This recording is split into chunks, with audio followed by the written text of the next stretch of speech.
Hello, welcome to Sky Sweaty Record Review, episode 180, the only first listen new music review show hosted by a French professor immediately after leaving the gym. So today we're going to be doing a two for Tuesday. A two for Tuesday is a term that used to be used on radio whenever they'd play two of a band back to back. But I'm not going to be playing the same band. I'm going to be talking about two separate bands on two different videos, which I'm going to release today. Both of them I would put under the heading of pop punk. The first of which I'm going to be describing today is a band called She/Her/Hers. They're a group out of Portland. Now, I first need to talk about pop punk itself as a genre. You see, when I grew up in the early 90s, I considered myself pretty punk. And I'm going to show you a picture of what I looked like. So just imagine what I looked like as a punk in the early 90s. Okay, are you getting an image of a super hardcore dude with his hair all messed up and shaved and mohawks and leather jackets and stuff? Okay, now that you have that in your head, here's what I actually look like. I'm getting into editing. So you'll see me there, and I'm wearing like a Mighty Mighty Boss Tones t-shirt. At the time, they were an underground ska band. They would sell out a couple of years later. And by sell out, I mean have any success. And, I used to spend all my time, trying to go to, underground shows at the Rat and at the Channel and see Sam Black Church and Sick of It All and Slapshot. And to me, punk, was really this angry, violent, looking back at it now, toxically male music, all about aggression. And so when Green Day got big a couple years after that picture was taken, and this term pop punk came out, I rejected it inherently. I just thought, this isn't punk. I hated it. I hated the fact that it was accessible. I hated the fact that it sung about things that were about human emotions as opposed to being about putting your fist through a window. And I wrote it off entirely. And I was an idiot. I mean, you saw my picture. Beyond my glorious hair. I don't know what I was doing with my hair back there. But I just dismissed this music for reasons that are really pretty weak. And so what I want to do is today, I'm later going to talk about Blink-182 on the next video. So check that out. I'll put a link right here. Actually, I don't know how to do that. So if I do that, I want you to put in the comments, good job, Sky. They're sort of an established band. But I want to talk about a new band, She/Her/Hers. And see what is it, because part of my problem with pop punk was I really associated it just with that period of time from the mid-90s to the early 2000s. I associated it with Tony Hawk Pro Skater. I associated it with mall goths, all that kind of stuff. But it's a form that persists, and there's new musicians making it. And I thought at the time it was just kind of like a fad or kind of like fast fashion, something that just kind of goes in and out. But instead, it stuck around, and I think it's a really valuable genre to have.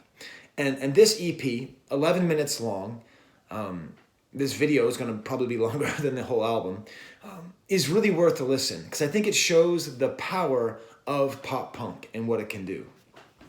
Now, first of all, one interesting thing about punk music in general is that it often is a great reflection of the time. It shows the values of the moment, like the original punk showing the end of the 30 glorious years that followed the Second World War. A lot of times it can really reflect something. And that can make it feel dated, but this was interesting, right? Because this is a pop punk band, She/Her/Hers, and their name itself is so very much of the time right now. Okay? It's which pronouns she would like used in when describing her. A quick look at her bio, she is a transgendered woman, and so that's why she has that name. If we go back to high school Sky, and you say, hey, people are going to talk to you about what pronouns they want, I wouldn't have been against it. I helped to found the Gay Straight Alliance at my high school, right? This kid wouldn't have been against it, but he wouldn't have understood the question. He wouldn't have understood it. He would have been like, I don't know what you mean. I just would have been like, what does that mean? So here we are now, 2019, many, many years past that point, many, many years past the idea of what I thought punk was. And we have this really excellent EP by She, Her, Hers. And the question is it kind of like stuck in its time? Will in 20 years this be interesting? Or will it just be kind of like, some kind of weird tokenism or something, like, oh, that was the gay punk band, that was the black punk band, that was the trans punk band. You see how I'm saying all these things? Because when you talk about a punk band, you really imply something. There's a lot that's implied in that. You imply straight, white, cis, male. That's just implied in the term punk band.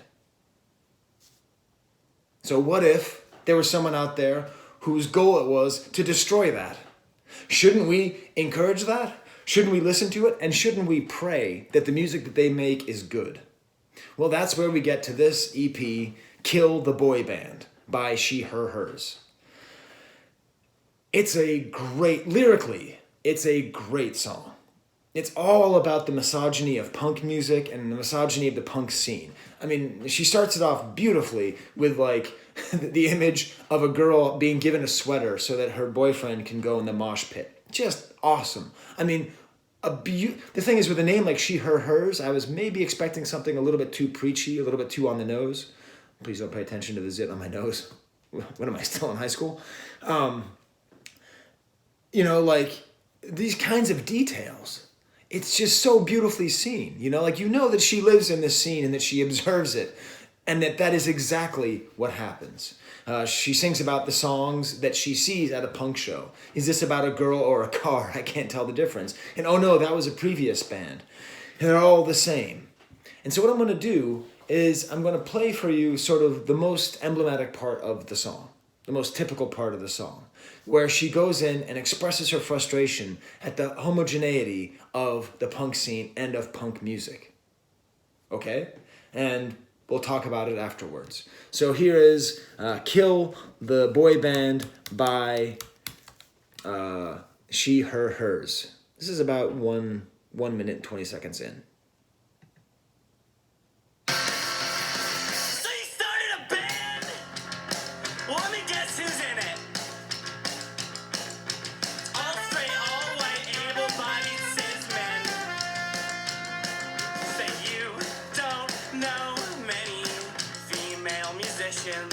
What the fuck would they want to be a part of a scene with people like you in it?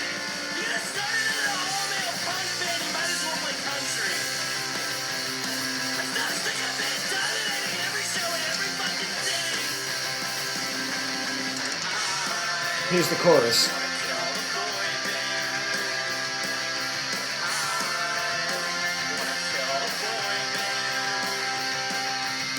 So, on the one hand, part of me as a straight, white, cisgendered, able-bodied male am a little bit offended by this. Like, well, hey, what if straight, white, cis, able-bodied males want to make punk music? And the thing is, when she's singing about killing the boy band, she isn't actually really talking about that. It's not really, I don't believe, actually about eliminating those people from this music. But it's more like, can this music actually break out of it? Can something which is theoretically progressive, right? Punk music is supposed to be progressive. The way that she highlights the nature of the scene and the nature of the music and puts a spotlight on its sameness, I think is great. But this is the thing, right? Is it good?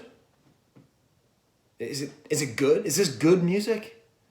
I mean, if she's just doing this and it's like, oh, good, she's the first successful West Coast trans punk, that's not enough to make good music. And I wouldn't have reviewed it if it wasn't good. Which is to say, yes, it's actually really good. She is excellent with melody. As you can tell, that chorus,